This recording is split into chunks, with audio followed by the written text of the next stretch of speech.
இது மகிமை நேரம். கர்த்தராகிய இயேசு கிறிஸ்துவின் நாமத்தினாலே மகிமை நேர நிகழ்ச்சியின் மூலமாக மறுபடியும் உங்கள் யாவரையும் சந்திப்பதிலே நான் மகிழ்ச்சி அடைகிறேன். கர்த்தர் கொடுத்த அந்த வாய்ப்புக்காக அவருக்கு நன்றிகளை செலுத்துகிறேன், அவருக்கு மகிமை செலுத்துகிறேன். இந்த நாட்களிலும் கர்த்தர் நமக்கு தரும் ஆசீர்வாதத்தை பரிபூர்ணமாக தருகிறார் என்ற தலைப்பிலே நாம் சிந்தித்து வருகிறோம். கர்த்தர் ஒவ்வொரு காரியங்களிலும் நமக்கு பரிபூர்ணத்தை தந்து நம்மை ஆசீர்வதிக்கிறார். கர்த்தருடைய பிள்ளைகள் ஒவ்வொருவருக்கும் அப்படிப்பட்டதான பரிபூர்ண நன்மையை ஒவ்வொரு காரியத்திலும் தந்து வழிநடத்தி வருகிறார். இந்த நாளிலும் கர்த்தர் நமக்கு பரிபூர்ணத்தை தரும் ஒரு காரியமாக நாம் அன்பை பற்றி தியானிப்போம்.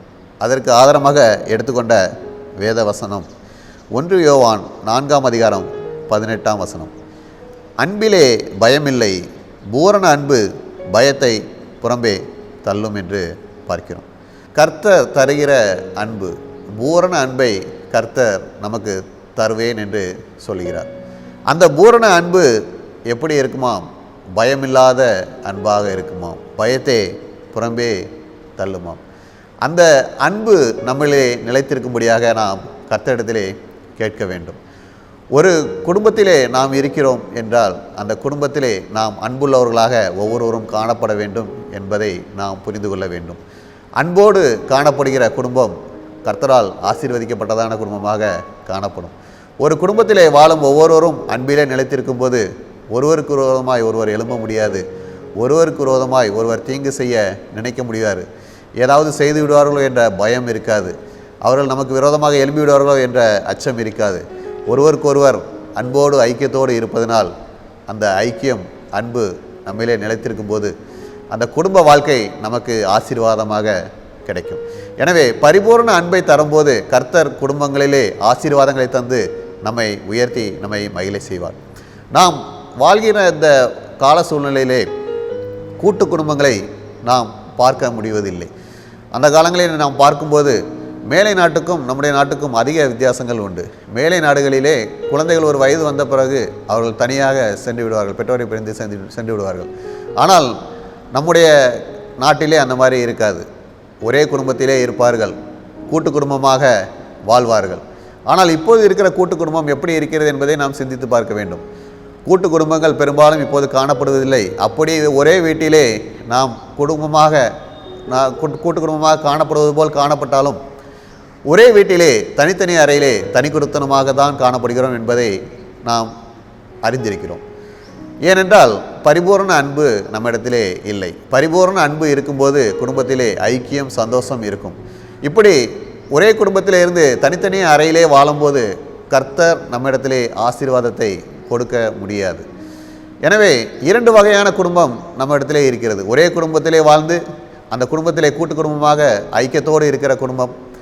ஒரு குடும்பம் ஒரே வீட்டிலே இருந்து தனித்தனி ரூமில் இருந்து தனி குடித்தனமாக குடும்பம். இந்த 2 குடும்பங்களும் இருக்கும்போது கர்த்தர் எந்த குடும்பத்தை ஆசீர்வதிப்பார் என்றால் ஒரே வீட்டிலே இருந்து ஒரே குடும்பமாக இருக்கிறவர்களை மட்டுமே ஆசீர்வதிப்பார். ஒரு கதையை வேடிக்கையாக நான் வாசித்தேன். ஒரு 3 நண்பர்கள் தங்களுடைய ஊரில் உள்ள குளத்தை சுற்றி பார்க்கும்படியாக படகிலே செல்ல வேண்டும் என நினைக்கிறார்கள். அதிலே ஒருவருக்கு நல்லா நீச்சல் தெரியும், மற்ற இருவருக்கு நீச்சல் தெரியாது. எனவே அந்த 2 நண்பர்களும் அந்த நீச்சல் தெரிந்த நண்பரை கூட்டிக் கொண்டு படகிலே செல்கிறார்கள். ஏதேனும் விபத்துகள் நடந்தாலோ அந்த நண்பர் தன்னை காப்பாற்றி விடுவார் என்று செல்கிறார்கள். படகு சென்று கொண்டே இருக்கிறது. ஒரு இடத்திலே அவர்கள் வந்து கொண்டே இருக்கும்போது படகு ஒரு பாறையிலே தட்டி விடுகிறது. படகிலே ஓட்டை விழுந்து படகிலே தண்ணீர் நிரம்ப ஆரம்பிக்கிறது. அப்பொழுது அந்த நீச்சல் தெரிந்த நண்பர் மற்ற இருவரையும் பார்த்து சொல்கிறார், நான் ஒருவரை அழைத்து கொண்டு நான் கரைக்கு சென்று விடுகிறேன், மறுபடியும் நான் வேறொரு படகை எடுத்து வந்து மற்றொரு நண்பரை கூட்டு கொண்டு செல்கிறேன், அது வரைக்கும் இந்த படகை பிடித்து கொண்டு இருங்கள் அப்படி என்று சொல்லிவிட்டு செல்கிறார். முதலாவது ஒரு நண்பரை அவர் அழைத்து செல்ல முயற்சிக்கும் போது அவரது தலைமுடியை பிடித்து இழுத்து கொண்டு செல்ல நினைக்கிறார். அவர் தலைமுடியை பிடித்து இழுக்கும் பொழுது என்ன நடக்கிறது? அவர் தலையிலே விக்கு வைத்திருந்தால் தலைமுடி அவருடைய கையிலே தனியாக வந்து விடுகிறது. இதனாலே அவருடைய தலைமுடியை பிடித்து அவரால் அழைத்து செல்ல முடியவில்லை. மறுபடியும் அவர் கையை பிடித்து அழைத்து சென்று விடலாம் என நினைக்கிறார். ஆனால் அவர் கையை பிடித்து இழுக்கும்போது அது செயற்கை கையாக இருந்தனால் அந்த கை அவருடைய உடம்பிலிருந்து பிரிந்து வந்து விட்டது. அப்பொழுதும் அவரை அழைத்து செல்ல முடியவில்லை. மறுபடியும் என்ன நினைக்கிறார்? அவருடைய காலை பிடித்து நாம் இழுத்து சென்று விடலாம் என்று நினைக்கும்போது, அவருடைய காலை பிடித்து இழுக்கும்போது அதுவும் செயற்கை காலாக இருந்தனால் அவரால் அந்த நண்பரை அழைத்து செல்ல முடியவில்லை. அதனால் அந்த நண்பர் என்ன சொல்கிறார்? நான் மற்ற நண்பரை நான் அழைத்து கொண்டு செல்கிறேன், நீர் இந்த படகை பிடித்துக்கொள், நான் வருவரை எப்படியாவது நீச்சல் அடித்து கொண்டு இரு. ஏனென்றால் உன்னுடைய உடல் உறுப்புகள் எதுவும் உன்னோடு ஐக்கியமாக இல்லை. உன்னை காப்பாற்ற வேண்டும் என நான் நினைக்கிறேன், ஆனால் என்னால் முடியவில்லை. உன்னுடைய உடல் உறுப்புகள் உன்னுடையது என்று நினைக்கிறாய், ஆனால் அவை செயற்கையாக காணப்படுகிறது. எனவே உன்னுடைய உடல் உறுப்புகளை வைத்து உனக்கு பிரயோஜனம் இல்லை. எனவே நான் சென்று மற்ற நண்பரை விட்டுவிட்டு வேறு படகை எடுத்து வருகிறேன், அதுவரை நீ நீச்சல் அடித்து கொண்டு இரு என்று சொல்லி என்று மற்றொரு நண்பரை அழைத்து கொண்டு சென்று அவரை கரையில் விட்டு மறுபடியும் வேறு படகை எடுத்து வருவதற்குள்ளாக இவர் மூழ்கி இறந்து விடுகிறார். ஏனென்றால் ஒரு கை ஒரு கால் மட்டுமே இருக்கிறது, இவரால் நீச்சல் அடிக்க முடியவில்லை, இவர் மூழ்கி இறந்து விடுகிறார். பாருங்கள், இது ஒரு வேடிக்கையான ஒரு கதையாக இருந்தாலும் உண்மையாய் நம்முடைய வாழ்க்கையிலே இந்த போலதான் நமக்கு காணப்படுகிறது. நம்முடைய வாழ்க்கையும் இது போலதான். ஒவ்வொரு கூட்டு குடும்பமும் ஒவ்வொருவரும் ஐக்கியமாக காணப்பட்டால் மட்டும்தான் கர்த்தர் நமக்கு கொடுக்கும் ஆசீர்வாதங்களை நாம் பெற்றுக்கொள்ள முடியும். கர்த்தர் ஆசீர்வாதங்களை கொடுப்பதற்காக காத்திருக்கிறார். ஆனால் நாம் ஐக்கியத்தோடு சமாதானத்தோடு காணப்பட்டால் மட்டுமே நம்முடைய குடும்பத்திலே கர்த்தர் ஆசீர்வாதத்தை தர முடியும். அதற்கு தேவையான காரியம் என்ன என்று பார்த்தோமானால் பூரண அன்பு. பூரண அன்பு நிலைத்திருக்கும் போது தான் நாம் கூட்டு குடும்ப வாழ்க்கையை நாம் சரியாக வாழ்ந்து கொண்டிருக்கிறோம் என்பதை சிந்தித்துக் கொள்ள முடியும்.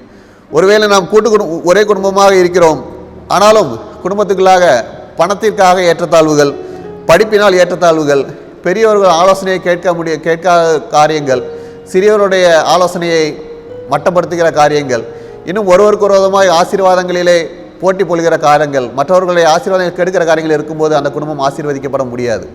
மாறாக ஒரே குடும்பத்திலே இருந்து ஒருவர் தாங்கி ஒருவருடைய ஆசீர்வாதத்துக்காக ஒருவர் உழைத்து மற்றவர்களுடைய ஆலோசனையை ஏற்றுக்கொண்டு பெரியவர்களுடைய ஆலோசனையை கேட்டு ஒருவருக்கொருவர் ஆலோசனையை கொண்டு அந்த குடும்பத்தை நடத்தும்போது, ஐக்கியம் கொண்டு குடும்பத்தை நடத்தும்போது அந்த குடும்பம் கர்த்தரால் ஆசீர்வதிக்கப்பட முடியும். அப்படிப்பட்டதான கூட்டு குடும்பத்திலே ஐக்கியத்தை கொண்டு வருவதற்கு கர்த்தர் தருகிற பூரண அன்பே அதற்கு காரணமாக இருக்கிறது. கர்த்தர் தருகிற பூரண அன்பு நமக்கு எப்படி ஆசீர்வாதத்தை கொண்டு வருகிறது என்று பார்ப்போமானால் 1 யோவான் 4:16 கூறப்பட்டிருக்கிறது, தேவன் நம்மேல் வைத்திருக்கிற அன்பை நாம் அறிந்து விசுவாசித்திருக்கிறோம். தேவன் அன்பாகவே இருக்கிறார். அன்பில் நிலைத்திருக்கிறவன் தேவனில் நிலைத்திருக்கிறான், தேவனும் அவரில் நிலைத்திருக்கிறார். அன்பில் நிலைத்திருக்க வேண்டும். பூரண அன்பு நாம் கொள்ளும்போது அந்த அன்பிலே நாம் நிலைத்திருப்போம். ஏனென்றால் அது கர்த்தர் தருகிற அன்பு. கர்த்தர் தருகிற அன்பிலே நாம் நிலைத்திருக்கும் போது நாம் பூரணமாக கர்த்தரில் நிலைத்திருப்போம். கர்த்தர் நம்மிலே நிலைத்திருப்பார். கர்த்தர் நம்மிலே நிலைத்திருக்கும் போது கர்த்தர் நம்முடைய குடும்பத்தை ஆசீர்வதிக்கிறதுக்கு அவர் வல்லவராக இருக்கிறார். குடும்பத்திலே ஐக்கியத்தை தருவார், ஆசீர்வாதத்தை தருவார். எனவே கர்த்தருடைய அன்பிலே நிலைத்திருக்கும் போது கர்த்தர் நம்முடைய குடும்பத்தை ஐக்கியத்தோடு காத்துக்கொண்டு ஆசீர்வாதங்களை தந்து நம்மை மகிழ செய்வார். எனவே கூட்டு குடும்பமாக ஒரே வீட்டிலே இருப்பதாக நினைத்து கொண்டாலும் நம்மோடு ஒவ்வொருவரும் ஐக்கியத்தோடும் காணப்படுவதற்கு கர்த்தரிடத்திலிருந்து ஆசீர்வாதத்தை பெற்றுக்கொள்வதற்கு பூரண அன்பு நமக்கு தேவை. அப்படிப்பட்டதான பூரண அன்பை கர்த்தரிடத்திலிருந்து பெற்றுக்கொள்வோம். கர்த்தர் நம்மையும் நம்முடைய குடும்பத்தையும் ஆசீர்வதித்து மகிழ செய்வாராக. ஆமேன். ஜெபம். கர்த்தாவே, இந்த நாளிலும் ஒவ்வொரு குடும்பத்திலும் நீர் பூரண அன்பை கொடுத்து குடும்பத்துக்குள்ளாக எப்பொழுதும் ஐக்கியத்தை கட்டளையிட்டு உம்முடைய கரத்திலிருந்து ஆசீர்வாதத்தை பெற்றுக்கொள்ளும்படியாக அந்த பூரண அன்பை ஒவ்வொருவரும் பெற்றுக்கொள்ள கிருபை செய்ய வேண்டுமாய் இயேசு கிறிஸ்துவின் மூலம் ஜெபிக்கிறோம் நல்ல பிதாவே. ஆமேன்.